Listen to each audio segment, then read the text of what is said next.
proponerles 3 esquemas de la manera como en la humanidad se ha entendido la relación entre el hombre y Dios. Vamos a hablar en primer lugar, en un primer momento, de la religión que se ha llamado religión natural. Es decir, la religión que no ha sido plenamente, que no es la plenitud de la revelación. En la religión azteca, en la religión griega, en la religión babilónica, pero no ha llegado a la plenitud de la revelación a la que llegó en Jesucristo. Es muy atrevido el querer hacer un esquema único de todas esas religiones, pero podemos más o menos diseñar un esquema de esta forma. El hombre toma la iniciativa y se dirige a la divinidad, y el hombre se mueve en un esquema de historia en el que todo vuelve otra vez a recomenzar. La historia tiene un sentido cíclico en el que todo vuelve otra vez a repetirse. Si esto es así, lo que el hombre hace no tiene mayor importancia ética, porque el hombre hace lo que está ya como marcado de antemano. De ahí viene nuestra palabra fatalidad. Los latinos decían que lo que determinaba todo lo que sucedía en la historia es el fatum, es decir, la voluntad de los dioses que marca todo lo que tiene que suceder necesariamente. Más aún, incluso en algunas religiones, es una voluntad superior a los dioses mismos. De tal manera que el hombre que busca a los dioses para que le ayuden en la historia, se encuentra con que no hay respuesta, porque ni los dioses pueden intervenir para cambiar lo que está marcado y determinado que debe suceder en la historia.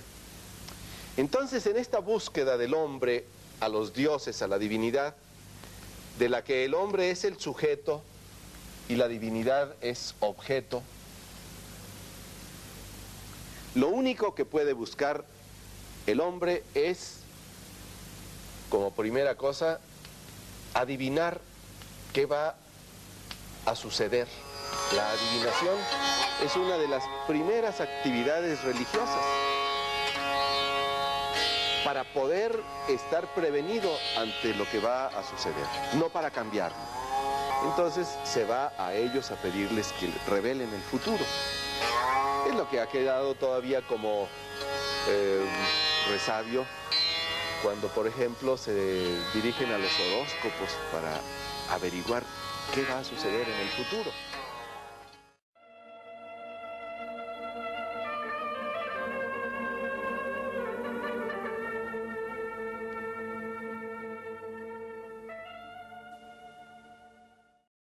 La religión judía tiene una serie de características que hacen que sea posible que allí, en esos esquemas, Dios se revele más plenamente. La primera cosa que cambia es que el concepto de historia no es un concepto cíclico, circular, como este primero, sino que es un concepto dinámico, lineal, en el que hay un comienzo y hay un fin. Y eso le da una seriedad enorme a cada uno de los eventos o de los momentos en los que vivimos en la historia. Porque lo que nosotros hacemos quedó hecho y lo que dejamos de hacer no se hizo. Y de lo que vayamos haciendo se va a derivar el que la historia se oriente en un sentido o en otro. Por tanto, el hombre puede influir en el rumbo de la historia. Y las cosas se invierten aquí. Dios es el sujeto primero de esta historia, y es el que toma la iniciativa. No es el hombre el que toma la iniciativa, sino Dios, el que toma la iniciativa de crear al hombre y de establecer con él una alianza. La religión aquí es motivada por la necesidad que tiene el hombre de aclararse sobre el futuro. Es la necesidad del hombre la que hace surgir la religión. Acá es al revés. Dios necesita del hombre para que realice su proyecto en la historia. Y de ese proyecto el hombre no va a ser objeto, sino el sujeto segundo, el colaborador de Dios en este proyecto.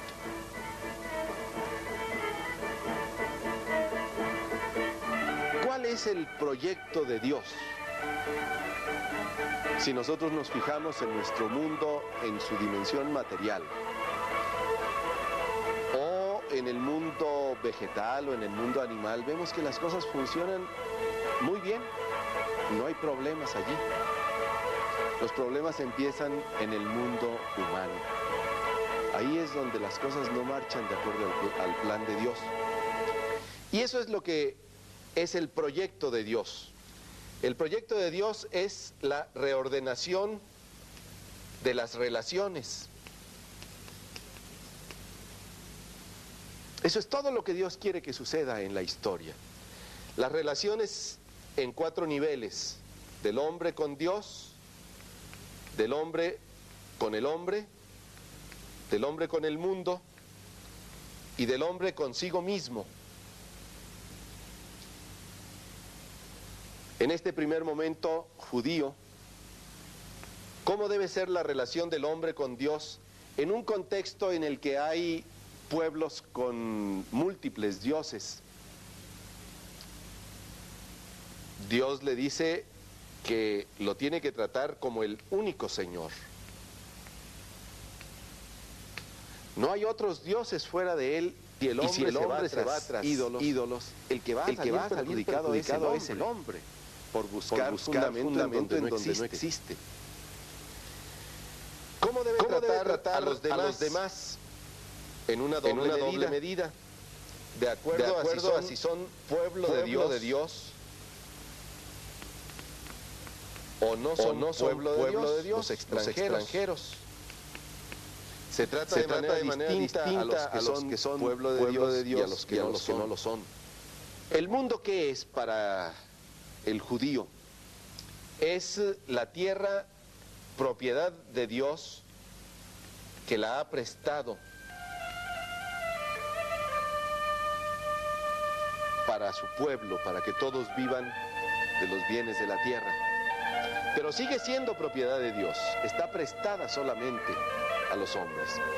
Por tanto, nadie puede apoderarse de ella para su propio beneficio, sino que tiene que compartirla con los demás. Y de ahí el que nos encontraremos en el momento en que veamos las leyes de Israel con una legislación social sumamente fuerte, protegiendo a los más pobres, porque todos los miembros del pueblo de Dios son de Él, y para ellos ha dado Dios la tierra. ¿Cómo tiene que verse entonces el hombre a sí mismo? Tiene que verse como siervo de Dios y como miembro del pueblo de Israel.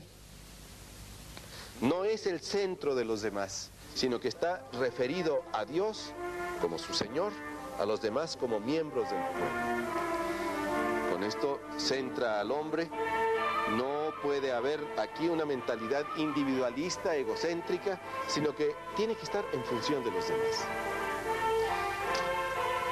Lo que Dios espera del hombre es que le responda, y que le responda cumpliendo este proyecto y haciendo que el mundo entero y que toda la historia se configure de acuerdo a este proyecto.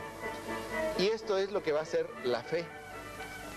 La fe judía va a consistir en vivir de tal manera, comprometido con la historia, que se va a trabajar porque esta historia se organice de acuerdo a este proyecto de Dios y en ella se reordenen las relaciones. La fe pues va a estar normada por la ley, el cumplimiento de la ley, de las prescripciones que norman todas estas relaciones. Pero hay también una segunda respuesta del hombre, la respuesta religiosa. La religión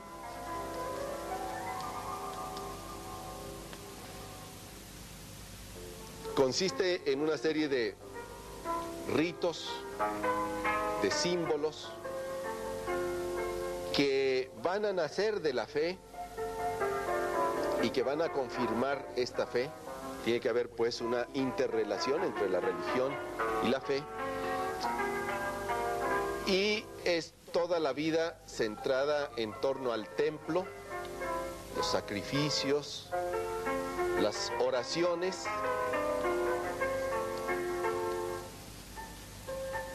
los ayunos, etcétera. Esta religión va a tener sentido en tanto en cuanto nace de la fe y la refuerza. Pero la tentación de la humanidad ha sido el pensar que este es el lugar más importante de la relación del hombre con Dios, porque además es el más fácil. Es muchísimo más fácil ofrecerle víctimas ajenas a nosotros, a Dios, que cumplir su ley, que es reordenar la historia de acuerdo a su proyecto.